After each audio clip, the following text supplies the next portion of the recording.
یہ غازی یہ تیرے پراسرار بندے جنہیں تو نے بخشا ہے ذوق خدائی.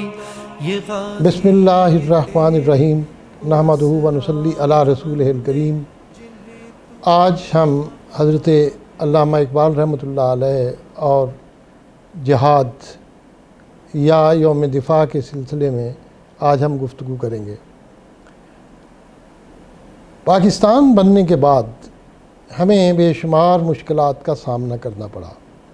1948 میں کشمیر کی جنگ چھڑ گئی اور اس کے بعد کئی ایسے مقامات آئے جہاں ہم ہندوستان سے برسر پیکار رہے ہیں.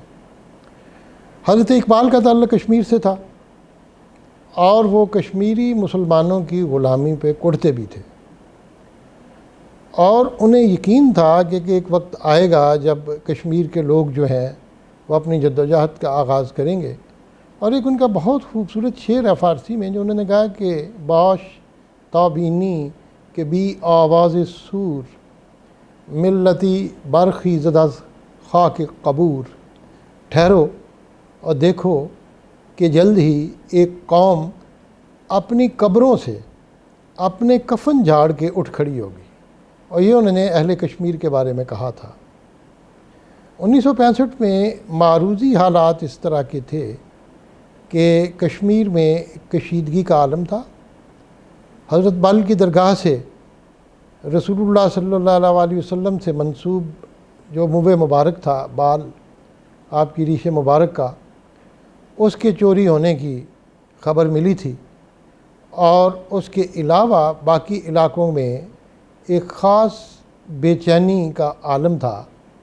ان حالات میں ہندوستان اور پاکستان کے درمیان کشیدگی ہوئی اور ہم ہندوستان سے برسر پیکار تھے، لیکن بھارت نے کشمیر کے تناؤ کا ناجائز فائدہ اٹھاتے ہوئے 6 ستمبر کی رات جو تھی 5 اور 6 کی درمیانی لاہور پہ ایک بزدلانہ حملہ کیا.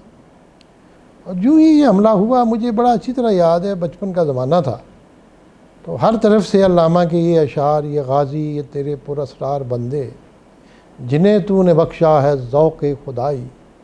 دو نیم ان کی ٹھوکر سے صحرا و دریا سمٹ کر پہاڑ ان کی ہیبت سے رہائی.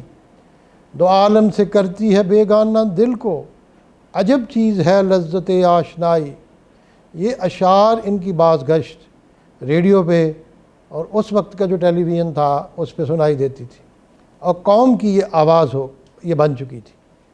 حضرت اقبال کے یہ اشعار بھی اس وقت لوگوں کے زبان زد تھے، جس میں حضرت نے فرمایا ہے کہ جس سے گل لالہ میں ٹھنڈے کھو وہ شبنم، دریاؤں کے دل جس سے دہل جائیں وہ طوفاں، قہاری و غفاری و قدوسی و جبروت. یہ 4 عناصر ہوں تو بنتا ہے مسلمان. اب یہ جو قہاری و غفاری و قدوسی و جبروت کا ذکر کیا حضرت اقبال نے، یہ حضرت اقبال نے قرآن پاک کی ایک آیت سے یہ مفہوم لیا تھا. جو آیت اس طرح ہے مومنوں کے بارے میں کہ اشداء علی الکفار رحماء بینہم، کہ یہ لوگ جو ہیں یہ کفار پہ بڑے سخت ہیں، آپس میں ان کی بڑی محبت ہے. اور حضرت اقبال کا یہ شعر ہو ہلکا یاراں تو بریشم کی طرح نرم، رزم حق و باطل ہو تو فولاد ہے مومن، یہ بھی اسی آیت سے مشتق تھا.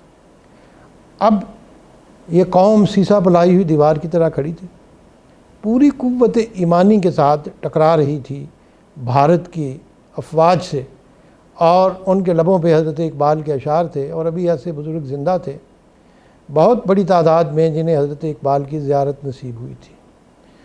اور آج یہ معلوم ہو رہا تھا کہ حضرت نے جو 1930 میں پاکستان کا نقشہ پیش کیا تھا، آج اس کی تکمیل ہو رہی ہے، ہمارے سامنے ہے. حضرت نے ایک کشمکش کا ذکر کیا تھا، ایک کشمکش ابدی کا مسلمانوں کے درمیان اور ہندوؤں کے درمیان. اور ایک جملہ جو 1930 کے خطبے سے میں آج پیش کروں گا وہ لوگوں کے لیے بڑی حیرت کا باعث ہے کہ حضرت نے فرمایا تھا کہ یا تو ہندوستان کو دینی بنیادوں پر تقسیم کر دیا جائے، یا پھر اس کا دوسرا آلٹرنیٹو جو ہے وہ یہ ہے کہ یہ پورا خطہ خانہ جنگی کی لپیٹ میں چلا جائے گا. اس میں انہوں نے سول وار کا لفظ استعمال کیا، اور ساتھ ہی حضرت نے یہ کہا تھا کہ جس سول وار کی طرف میں اشارہ کر رہا ہوں اس کا آغاز ہو چکا ہے، یعنی حضرت وہ اس کشمکش کو اپنی زندگی میں دیکھ رہے تھے آگے بڑھتی ہوئی، جو کشمکش 1965 کی جنگ پہ منتج ہونے والی تھی۔ اب جہاں تک ان کے خطبے کا تعلق ہے 1930 کا، تو اس میں بے شمار چیزیں جو ہیں وہ بڑی اہم ہیں جس پہ لوگوں نے ہمیشہ چشم پوشی کی ہوئی ہے۔ اس میں انہوں نے ہندوستان کے دفاع کا بڑی تفصیل کے ساتھ ذکر کیا، اور اس خطبے میں ان کا خیال یہ تھا کہ شاید اگر یہ ملک بن جائے جو بعد میں جس کو ہم نے پاکستان کا نام دیا، تو بر صغیر کے دفاع کے لیے یہ بڑا اہم ہوگا، اور بر صغیر کے دفاع میں ان کا یہ خیال تھا کہ شاید ہندوستان کی پروٹیکشن بھی مسلمانوں کے ذریعے ہو۔ یہ بڑی حیرت کی بات ہے اس خطبے کے اگر مندرجات کو دیکھیں تو اس میں حضرت نے ایک چیز بڑی فرمائی تھی، بڑے مجھے حیرت ہوتی ہے کہ انہوں نے تفصیل سے فوج کا اور نیوی کا پوری تفصیل سے مطالعہ کیا تھا۔ اس خطبے میں آپ نے فرمایا تھا کہ اس وقت برٹش انڈین آرمی میں 31 کے قریب کمیشنڈ آفیسر ہیں، جن میں زیادہ تر ایکسٹرا ریجیمنٹل ڈیوٹیز پہ ہیں۔ 5 یا 6 ایسے تھے جو فوج میں ڈیوٹیز دے رہے تھے، اور سب سے سینئر جو تھا وہ لیفٹیننٹ کرنل تھا۔ حضرت اقبال نے فرمایا تھا کہ جب ہمیں انگریز یہ کہتے ہیں کہ مسلمانوں میں یا ہندوستان کے لوگوں میں جنگی جذبہ نہیں ہے اور یہ فنون جنگ سے ناآشنا ہے، تو میرے خیال کے مطابق حضرت نے کہا کہ یہ تاریخ کو ایک مضحکہ خیز انداز سے جھٹلانے کے مترادف ہے۔ مسلمانوں کی پوری تاریخ یہ بتاتی ہے کہ ہم کس قدر جنگجو ہیں اور کس قدر بہادر ہیں۔ اسی خطبے میں حضرت نے فرمایا کہ اس وقت ہندوستان کی جو فوج ہے انگریزوں کی، اس میں 65% کے قریب مسلمان تھے۔ پھر آپ نے یہ فرمایا کہ اگر ان 19,000 گورکھاز کو نکال دیا جائے جو نیپال سے تعلق رکھتے ہیں اور ہندوستان کی فوج میں شامل ہیں، تو پھر مسلمانوں کی فوج میں جو تناسب ہے وہ 71% ہو جاتا ہے۔ اب بہت امپورٹنٹ نکات تھے جن کا اقبال نے ذکر کیا۔ پھر آپ نے نیوی کا ذکر کیا، آپ نے کہا کہ بحریہ کی طرف توجہ نہیں دی گئی، لیکن ہمیں کبھی نہیں بھولنا چاہیے کہ جو موجودہ حکمران ہیں انگریزوں کی طرف اشارہ کرتے ہوئے یہ سمندر کے راستے آئے ہیں، اور ہمیں نیوی کی بھی ضرورت ہوگی۔ اور اس کے بعد آپ نے یہ فرمایا کہ اگر مسلمانوں کو کمیشن نہیں دیا گیا اتنے زیادہ فوجی ہونے کے باوجود، تو اس کا مطلب یہ ہے کہ انگریزوں کا قصور ہے اور بددیانتی ہے اور بدنیتی ہے کہ انہوں نے مسلمانوں کو جنگ میں جھونکنے کے لیے سپاہی کے طور پہ تو لیا ہے، لیکن ان کو افسر کا رینک نہیں دیا اور ان کو سینڈرز سے ٹریننگ نہیں دی۔ یہ 1930 میں آپ نے کہا۔ اب یہ وہ کمیاں اور کوتاہیاں تھیں جو کالونیلزم یا جسے آپ کہہ سکتے ہیں غلامی کے دور میں مسلمانوں پہ مسلط کر دی گئی تھیں۔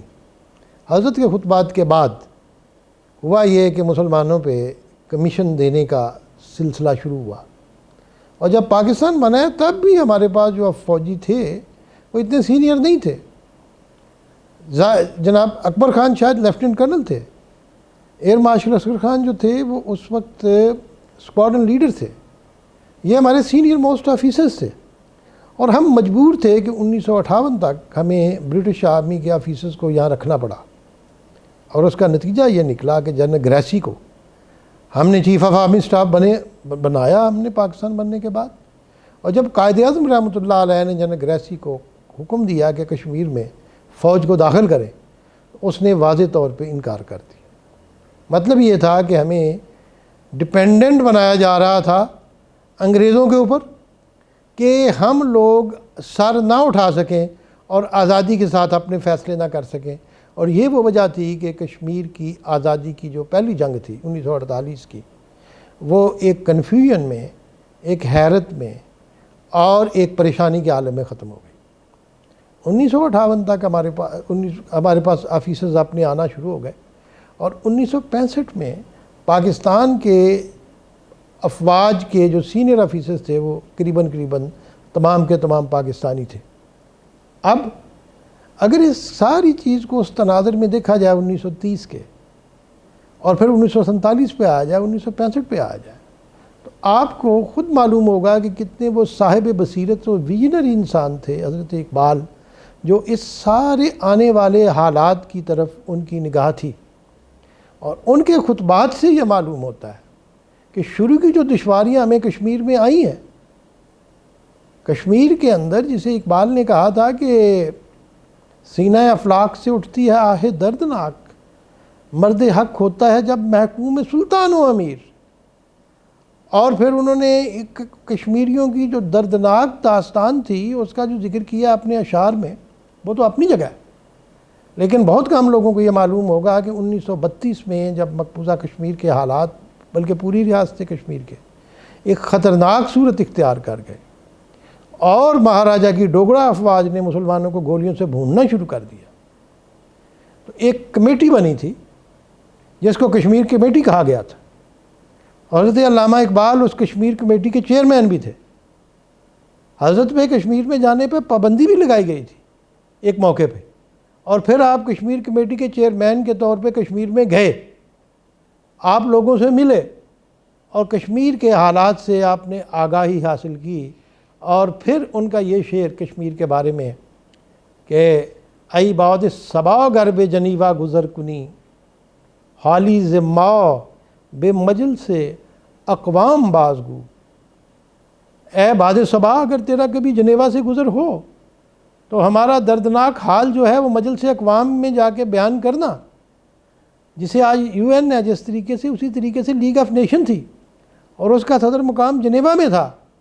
تو حضرت کہتے ہیں کہ جنیوا میں عباد صبا جا کے کہنا کیا کہ دہقانو جویو کشتو خیابان فروختند، قومی فروختندو چھ ارزان فروختند، کہ 1846 کا جو بیع نامہ امرتسر ہے جو فارسی زبان میں لکھا گیا، جس میں کشمیر کو ڈوگروں کو بیچ دیا انگریزوں نے، کیونکہ ڈوگروں نے انگریزوں کے ایما پر سکھوں کے ساتھ غداری کی تھی، اور اس میں 50 لاکھ جو سکے تھے انگریزی، یا 75 لاکھ نانک شاہی جو قسطوں پہ ادا ہونے تھے، اس پہ کشمیر کو بیچ دیا۔ حضرت نے کہا کہ دہقانوں جویو کشت و خیابان فروختند، کسانوں کو بھی بیچ دیا اور ندیوں کو بھی بیچ دیا اور باغات کو بھی بیچ دیا، اور قومی فروختندو چھ ارزان فروختند، پوری قوم بیچ دی ہے اور بڑی سستی بیچ دی۔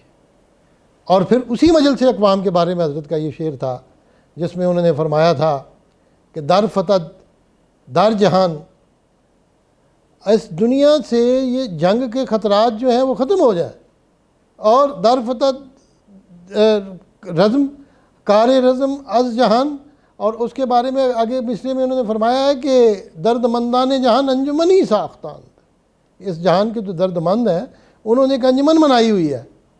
دار فتد روش رزم تا در جہان، درد مندان جہان انجمنی ساختاند، اس جہان سے جنگ کی رزم کو، روش کو ختم کرنے کے لیے دنیا کے درد مندوں نے ایک انجمن بنا دی ہے۔ من ازین بیش نہ دانم کے کفن دزی چند، بہر تقسیم قبور انجمنی ساختاند، میں اس سے زیادہ نہیں جانتا کہ چند کفن چوروں نے قبروں کے بانٹنے کے لیے ایک انجمن بنا رکھی۔ یہ ان کا تھا مجلس اقوام کے بارے میں، یہی یو این کا حال ہے، یہ کفن چوروں کی انجمن جو قبروں کے اندر کفن چوری کرنے کے لیے قبروں کو بانٹتی ہے مختلف اقوام میں، خلق خدا بانٹتی ہے۔ یہ اس کی طرف حضرت کا اشارہ تھا، اور حضرت آنے والے حالات کو دیکھ رہے تھے، اور جس تناظر میں جو میں نے گفتگو کی ہے اس سے آپ کو محسوس ہوگا کہ شاعر مشرق کی نگاہیں کس طرح اپنے مستقبل کی طرف لگی ہوئی تھی، فوج کو کس انداز سے دیکھ رہے، دفاع کو کس انداز سے، کشمیر کے حالات کو کس انداز سے دیکھ رہے تھے، اور ان کا دل کتنا دردناک تھا۔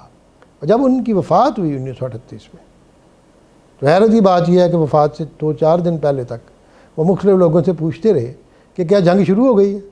ان کا خیال تھا دوسری جنگ عظیم کی طرف۔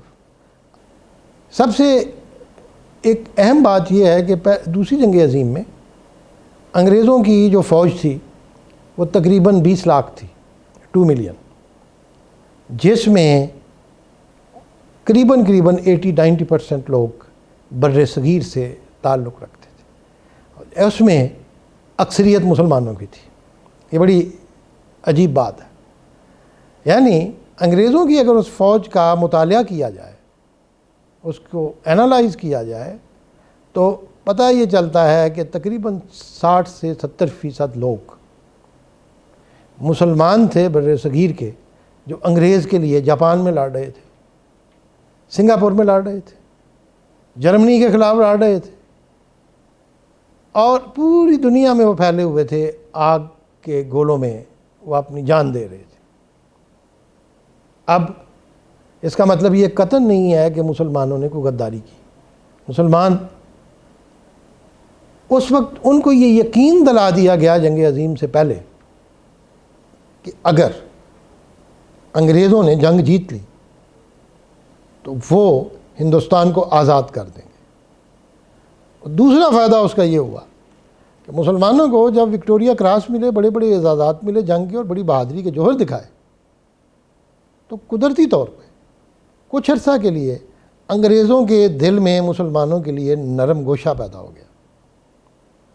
ان حالات کو اس تناظر میں دیکھیں، پہلی گول میز کانفرنس جس میں حضرت اقبال نے شرکت نہیں کی، آپ دوسری اور تیسری میں گئے۔ 1930 کے خطبے میں انہوں نے یہ واضح طور پہ کہا ہے کہ برطانیہ کا وزیر اعظم ہندوستان کے مسئلے کو ایک نیشنل مسئلہ سمجھتا ہے، قومی مسئلہ، جبکہ میں اس کو انٹرنیشنل مسئلہ سمجھتا ہوں۔ یہ ایک بین الاقوامی مسئلہ ہے، اس میں مختلف قسم کی اقوام، کثیر الجہتی اقوام اس میں بستی ہیں، اور بر صغیر جو ہے ہندوستان، یہ ایک ملک نہیں ہے، یہ ایشین مائنر ہے، اور اس میں بے شمار زبانیں بولی جاتی ہیں، اور اس کے مختلف خطوں میں رہنے والے لوگ، ان کے جو تعلقات ہیں وہ بارڈر سے باہر ہیں، اور ان کے ٹرینڈز اس طرح ہیں۔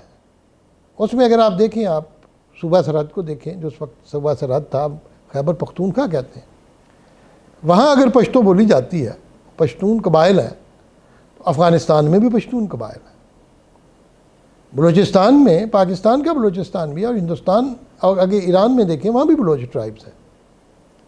ہم اسی طرح اروناچل پردیش کو دیکھیں تو اروناچل پردیش پہ ابھی بھی دعویٰ ہے چائنا کا، چائنیز زبان بولنے والے اس طرح کے لوگ ہیں۔ کشمیر کے اگر دیکھیں تو لداخ کا علاقہ تو تبتن ہے، جس میں بڑی تعداد میں بدھ مذہب کے فالوور ہیں، اس کا تبت کے ساتھ تعلق ہے۔ جنوب میں چلے جائیں تو وہ تامل ہیں، اور تاملوں کی ایک بہت بڑی تعداد جو ہے وہ اس وقت موجود ہے اس میں سری لنکا میں۔ اگر ہندوستان کے مشرق کی طرف چلے جائیں تو آپ کو برما سے ملتے جلتے بہت سے لوگ نظر آتے ہیں۔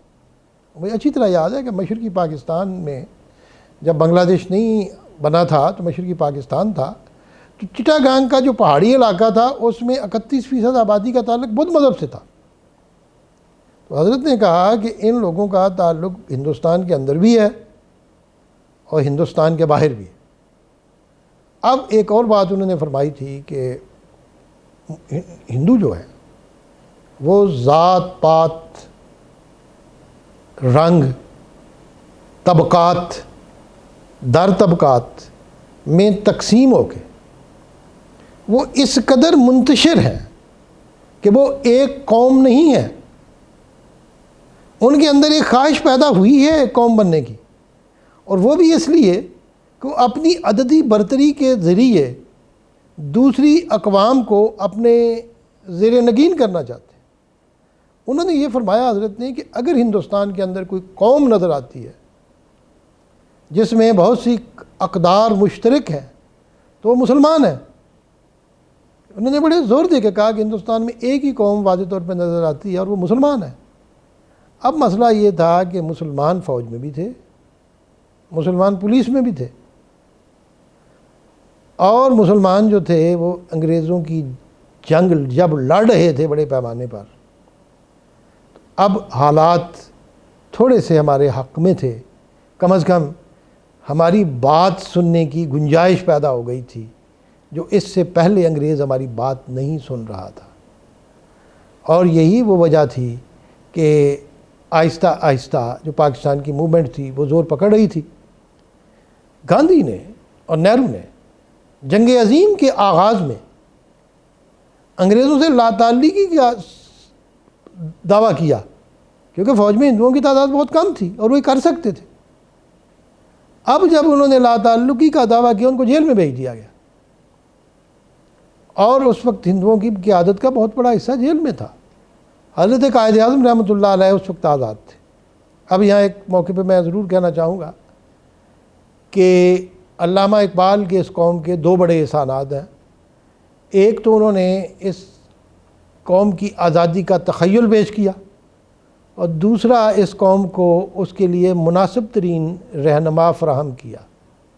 حضرت قائد اعظم رحمۃ اللہ علیہ کا انتخاب بطور لیڈر کے حضرت نے کیا، علامہ اقبال نے، اور پھر قوم کو کنونس کیا قائد اعظم کے بارے میں۔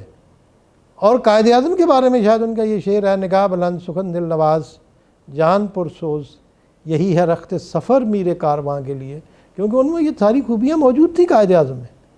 حضرت اقبال کی وفات ہو چکی تھی، مسلم لیگ اب جوش و خروش کے ساتھ آگے بڑھ رہی تھی، مسلمانوں کی بات سنی جا رہی تھی، لیکن اسی جنگ کے دوران ہندوستان میں جگہ جگہ فسادات پھوٹ رہے تھے، اور یہ وہ پیشین گوئی تھی حضرت اقبال کی جو انہوں نے کہا تھا کہ خانہ جنگی کا آغاز ہو چکا ہے۔ سکھ جن کی تاریخ بڑی اہم ہے، اگر آپ بابا نانک کو دیکھیں جو ان کے مذہب کے بانی ہیں، تو بابا نانک ایک درویش کی شکل میں آپ کو نظر آتے ہیں جو صوفیاء سے متاثر تھے، اور وہ مسلمانوں کے بہت قریب تھے، لیکن بعد کے اگر حالات دیکھیں، آپ ان تک پہنچے جب گرو ارجن دیو تک، گرو ہر کرشن تک، تو پھر یہ لوگ تلوار اٹھا چکے تھے۔ وجہ اس کی یہ تھی کہ سکھ دین جو تھا یہ ایک بغاوت تھی ذات پات کے نظام کے خلاف، یہ ہندوؤں کے خلاف، اور ساتھ ہی غیر ملکی غلبے کے خلاف، اور غیر ملکی غلبہ ان کی نظر میں مغلوں کی حکومت تھی۔ تو ہندوؤں نے شاطرانہ انداز سے ان کو مغلوں کے خلاف کر دی، اور تاریخی اعتبار سے یہ ہمارے پاس دلائل موجود ہیں کہ کہیں کہیں ہندوؤں نے جو عمال تھے مسلمان لوکل رولرز، ان کو رشوتیں دے کے بھی سکھوں کے خلاف اقدامات کروائے۔ اب سکھ جو تھے وہ مغلوں کے انتہائی مخالفین میں شامل ہو گئے۔ گرو ارجن دیو کو جب سزائے موت ملی ہے، اس کا سارا الزام انہوں نے جہانگیر پہ ڈال دیا۔ گرو تیج بہادر جو 9th گرو تھے، جب ان کو دہلی میں سزائے موت دی گئی، اس کا سارا الزام انہوں نے اورنگزیب عالمگیر پہ ڈال دیا، حالانکہ اورنگزیب کا اس میں کوئی قصور نہیں تھا۔ یہ ضرور ہوا تھا کہ کشمیر کے جو ہندو براہمن پنڈت تھے، یہ کئی سالوں سے جزیہ نہیں دے رہے تھے اورنگزیب کے زمانے میں، اور جب 8-10 سال گزر گئے تو جزیہ کی رقم بہت بڑھ گئی، اور ان کو مجبور کیا مغلوں نے، تو انہوں نے رونا دھونا شروع کر دیا کہ ہم تو مارے جائیں گے۔ اب یہ لوگ گرو تیج بہادر کے پاس پہنچے آنند پور پہ، اور کہا گرو جی آپ بھی مغلوں کے دشمن ہیں، ہمیں بھی بچائیں، یا کہتے ہیں مسلمان ہو جاؤ یا کہتے ہیں جزیہ دو۔ اب گرو جی ان کو لے کے پہنچ گئے وہاں پہ آگرہ میں، اور قلعے کے باہر انہوں نے ایک دھرنا ڈال دیا۔ بادشاہ نے مصالحت کی کوشش کی، لیکن جب مصالحت نہیں ہوئی تو مغلوں نے ظاہر ہے پکڑ دکڑ کی، ان کا نظام تھا، ان کا ایک زمانہ تھا، اور گرو صاحب بھی گرفتار ہوئے، ان کو دہلی بھیج دیا گیا، اور دہلی کے قاضی صاحب کے سامنے پیش ہوئے، قاضی القضات کے۔ تو قاضی صاحب نے کہا آپ کون ہیں؟ انہوں نے کہا میں پیغمبر ہوں۔ آپ کی زبان میں انہوں نے کہا بڑی اچھی بات ہے، مسلمانوں کے جو پیغمبر جن کو ہم مانتے ہیں ان کے معجزات ہوتے ہیں، آپ فرمائیں آپ کا کیا معجزہ ہے؟ انہوں نے کہا میرا معجزہ یہ ہے کہ میں ایک ہاتھ سے تحریر کر کے لکھوں گا اور اپنی گردن پہ ڈالوں گا اور باندھ دوں گا، اور پھر تلوار چلانا، میری تلوار نہیں گردن پہ اثر کرے گی۔ یہ خود گرو جی نے کہا، یہ چھوٹو رام لکھتا ہے تاریخ پنجاب میں، پنجابی کی کتاب ہے، اس کو پڑھیں، میں کسی مسلمان کا حوالہ نہیں دے رہا۔ تو انہوں نے کہا اچھا باندھ دیں، تو گرو جی نے کچھ لکھا، انہوں نے گلے پہ باندھا، اس کے بعد جلاد آیا، اسے تلوار ماری، گرو جی کا سر جو تھا وہ کٹ کے نیچے پھینک۔ جب انہوں نے کھولا تو اس پہ لکھا ہوا تھا کہ میں سر دے دیتا پیچ نہیں دیتا، I have given my life but I have not given my secrets۔ اب اس کا الزام سارا اورنگزیب پہ ڈال دیا گیا۔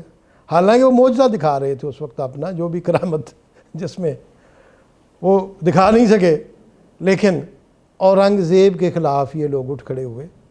اور جب یہ 1942 43 44 کا مواقع تھے تو ہندوؤں کے مورخین نے سکھوں کو یقین دلایا کہ مسلمان ان کے دشمن ہیں۔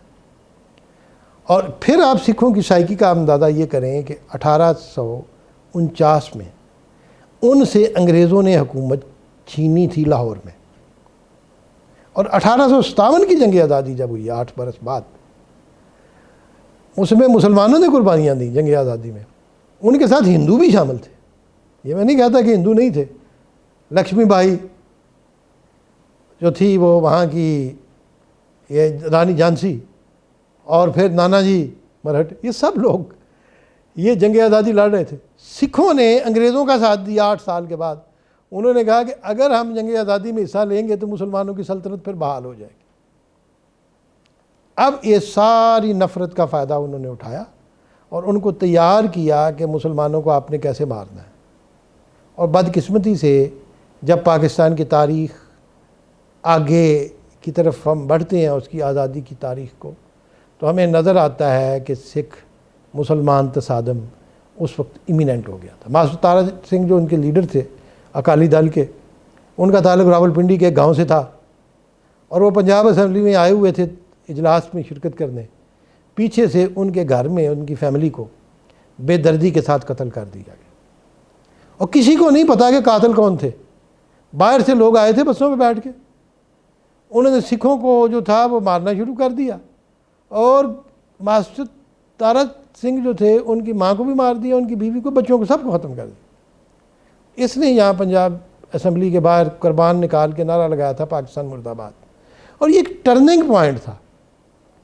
اب حالات یہ تھے کہ 1946 میں جب کیبنٹ مشن پلان کے تحت سر کرسٹوفر کرپس آئے ہیں ایک وفد لے کے ہندوستان میں، تو انہوں نے ہندوستان میں آ کے اعلان کیا انگریزوں نے کہ اب ہندوستان کا اکٹھا رہنا ناممکن ہے۔ بنگال میں فسادات پھوٹ چکے تھے۔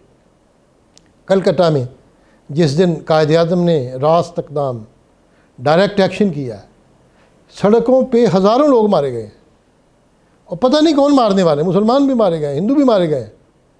تو بنگال جو تھا وہ پوری ٹینشن میں تھا۔ پنجاب کے حالات جو تھے میں نے آپ کو بیان کیے ہیں، کشمیر کے اندر جو ہو رہا تھا وہ ہو رہا تھا۔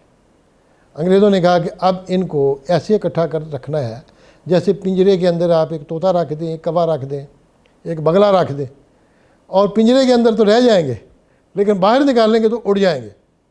انہوں نے کہا کہ ہم یہ لائے ہیں آپ کے لیے پلان کہ ہندوستان کو 3 حصوں میں تقسیم کر دیا جائے۔ ایک حصے میں پورا پنجاب، سندھ، خیبر پختونخوا، بلوچستان۔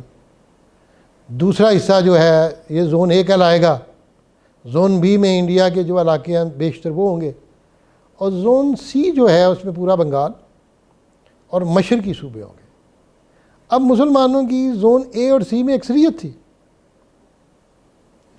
پنجاب میں بھی تھی، بنگال میں بھی تھی، مسلمانوں کو پورا۔ تو انہوں نے کہا کہ 10 سال کے لیے ان کو ایک نرم قسم کے وفاق کے زیر تحت کر دیا جائے گا، جس کے پاس صرف اختیارات دفاع کے اور وزارت خارجہ کے ہوں گے، باقی یہ مکمل طور پہ انڈیپینڈنٹ ہوں گے، اور اس کے بعد 10 سال کے بعد اگر کوئی زون مرکز سے علیحدہ ہونا چاہے تو وہ علیحدہ ہو سکتا ہے۔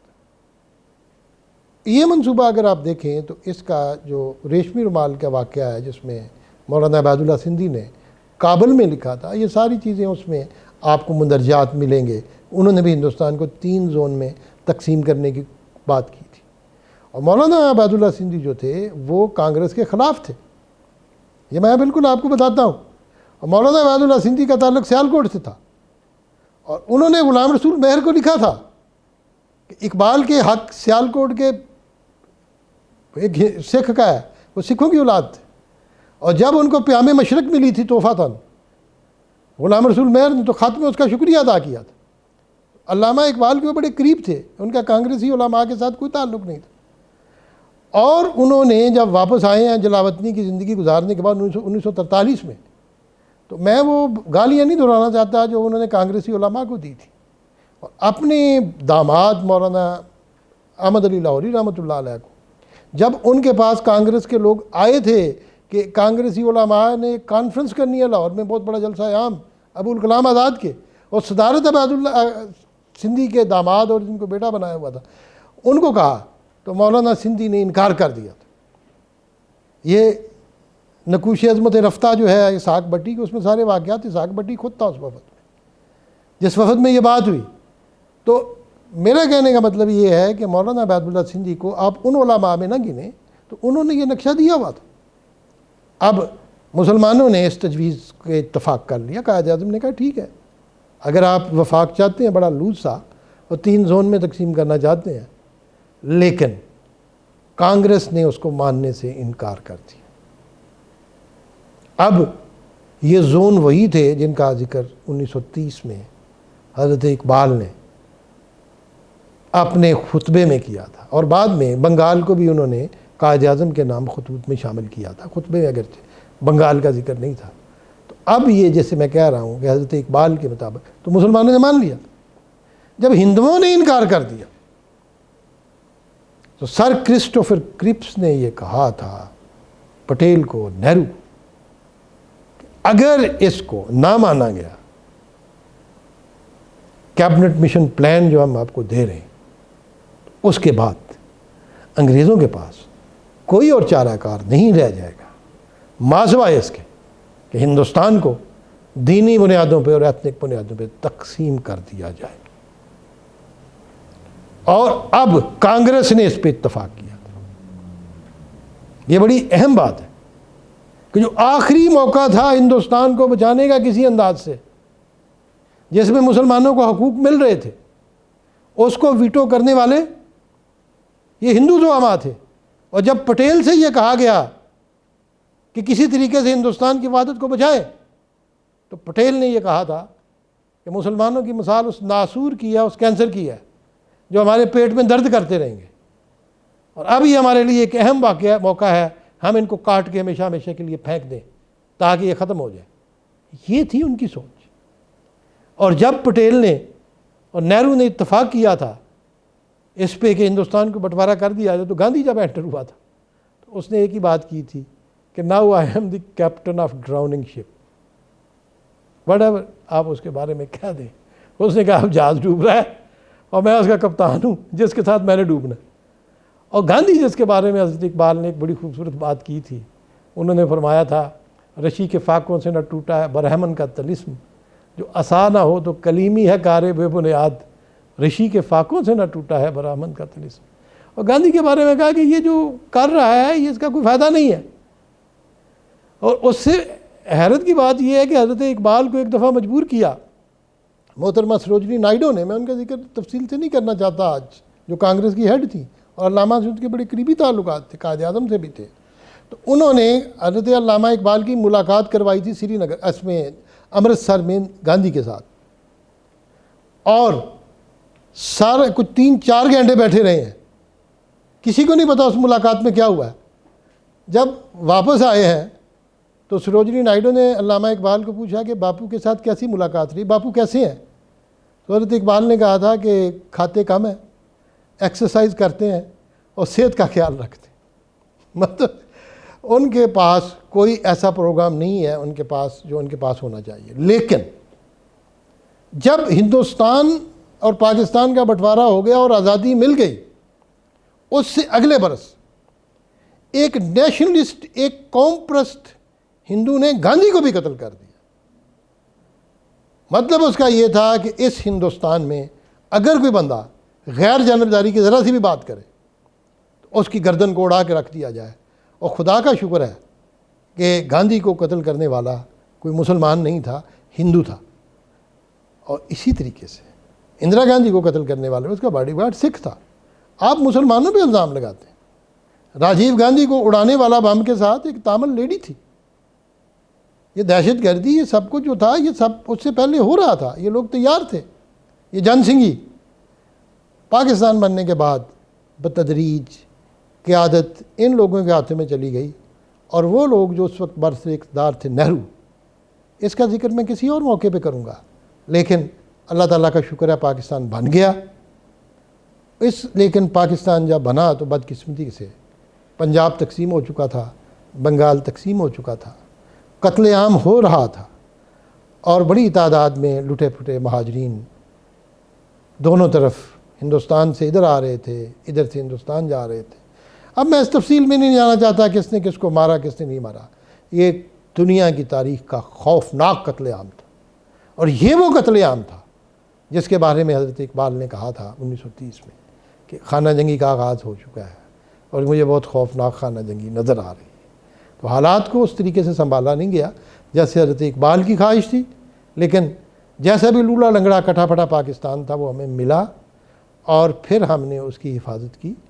پاکستان بن گیا، اور پھر 1948 میں اور 47 میں کشمیر کے اندر ایک بغاوت کی فضا پھیل گئی، اور اس کے بعد میں تفصیل میں نہیں جانا چاہتا، قبائلی لوگ بھی ان کی مدد کے لیے پہنچے، گلگت کے لوگوں نے اپنی آزادی کا اعلان کر دیا، میجر براؤن نے بھی، گنسارا رام جو گورنر تھا اس کا ہری سنگھ کا، اس کو گھسنے نہیں دیا گیا وہاں پہ گلگت میں۔ ہنزا اشکومان یاسین اشکومان ہنزا نگر، یہ جو ریاستیں تھیں انہوں نے پاکستان کے ساتھ فروری 1948 میں الحاق کر لیا، اور اگست 1948 میں ڈنڈے اور کلاڑیوں کے ساتھ بلتستان کے لوگوں نے اسکردو کے علاقے میں ہندوستان کی فوجوں کو باہر نکال دیا، اور آزاد کشمیر میں کچھ نیم فوجی دستوں کی وجہ سے کچھ علاقہ پاکستان کے ہاتھ آ گیا اور کشمیر کا بٹوارہ ہو گیا۔ لیکن نہرو خود گیا ہے اس میں اقوام متحدہ میں، اور یہ لکھتا ہے اپنی کتاب آتشِ چنار میں شیخ عبداللہ کہ ہم جب کھڑے تھے یونائٹڈ نیشنز میں، وہ مجلس جس میں ہم امن کی بھیک مانگنے گئے تھے وہاں ہم مجرموں کی طرح کھڑے تھے۔ جب ہم امریکیوں سے بات کرتے تھے ہماری مدد کرو تو وہ کہتے تھے ہمیں نہیں پتہ، برطانیہ سے پوچھ کے بتائیں گے۔ برطانیہ سے بات کرتے تھے تو وہ منافقت سے کام لیتے تھے جیسے ان کی روایتی طریقہ ہے۔ روس سے بات کرتے تھے، روس والے کہتے تھے کوریا کی جنگ میں ہمارا ساتھ کیوں نہیں دیا، تو انڈیا والے کہتے تھے وہ اصولی موقف تھا، انہوں نے کہا دنیا میں کوئی اصول نہیں ہوتا، لو اور دو۔ تو ہندوستان اس وقت ایک ایسی حالت میں تھا کہ کشمیر کے لیے اقوام متحدہ نے قراردادیں پاس کی، ریفرینڈم کی بات کی، لیکن وہ ریفرینڈم کبھی نہیں ہو سکا، اور اس کا ڈینائل جو ہے اقوام متحدہ کا، اس کا سارا سہرا ہندوستان کے سر پہ ہے۔ 1965 میں جیسے کہ میں نے عرض کیا حالات اس طرح کے تھے کہ ہم لوگ کشمیر میں بڑھ رہے تھے آگے۔ چھم کا علاقہ قبضے کے بعد ہم جوڑیاں میں تھے، اور جوڑیاں کے بعد اکھنور کوئی تقریباً 1 میل پہ تھا، اور اکھنور وہ جگہ تھی جہاں سے راجوڑی کی سڑک جاتی تھی، اور اگر اکھنور پہ پہنچ جاتے تو کشمیر کا یہ بڑا حصہ جو تھا خود بخود ہندوستان سے کٹ جاتا، اور ہم اوپر سے بھی کارگل کی طرف سے بھی آگے بڑھ رہے تھے۔ تو اس کے بعد ہندوستان نے یک لاہور پہ حملہ کیا، اور پھر لاہور اور سیالکوٹ اور دیگر علاقوں پہ جو پاکستان کے علاقے تھے ان پہ جب حملہ ہوا ہے تو ہمیں فوجوں کو واپس بلانا پڑا، اور پھر جنگ بندی ہوئی، پھر اعلان تاشقند ہوا۔ اب 1965 کی جہاں تک جنگ کا تعلق ہے اس کے شہداء کا بڑا نام ہے، اللہ تعالیٰ ان کو گری کرامت کرے، ان کے درجات کو بلند کرے۔ انہوں نے اپنا خون دے کے ہمارے مستقبل کو محفوظ کیا ہے۔ مزے کی بات یہ ہے کہ حضرت اقبال کو جب ہم دیکھتے ہیں تو بڑے خوبصورت ان کے اشعار ہیں، لیکن وہ جنگی آلات کی بھی بات کرتے ہیں۔ تیر و سنان و خنجر و شمشیرم آرزوست، ہمیں تیر کی خواہش ہے، آرزو ہے، سنان کی ہے نیزے کی جس کو بالا بھی کہتے ہیں، خنجر کی آرزو ہے، تلوار کی آرزو ہے، با من میا کے مسلک شبیرم آرزوست، ہمارے ساتھ پنگا نہ لینا، لڑائی نہ لڑنا، ہمیں تو شبیر کے مسلک کی آرزو، شہادت ہے مطلوب و مقصود مومن، نہ مال غنیمت نہ کشور کشائی، دو عالم سے کرتی ہے بیگانہ دل کو عجب چیز ہے لذت آشنائی۔